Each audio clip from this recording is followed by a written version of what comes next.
salitang lalo. At narito ako ngayon para ipaglaban ang salitang Red Phoenix.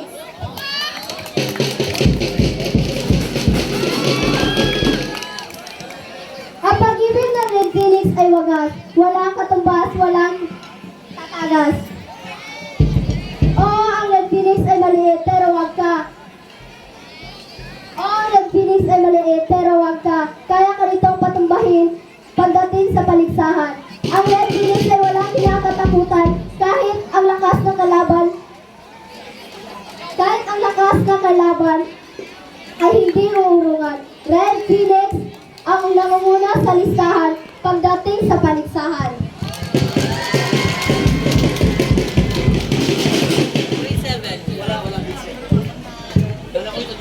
Kaya pinagmamalaki ko ang Red Phoenix dahil sa taglay na kakayahan. Gaya nga lang sinabi nila, focus on the stats in front of you, not the whole circle. Sa madaling salita, pag-focus na lamang sa iyong mga tubangan, dili sa tibuong hangganan. Maong bisag unsay problema sa kadaghanan sa Red Phoenix mo dagan kay andami mo tabang.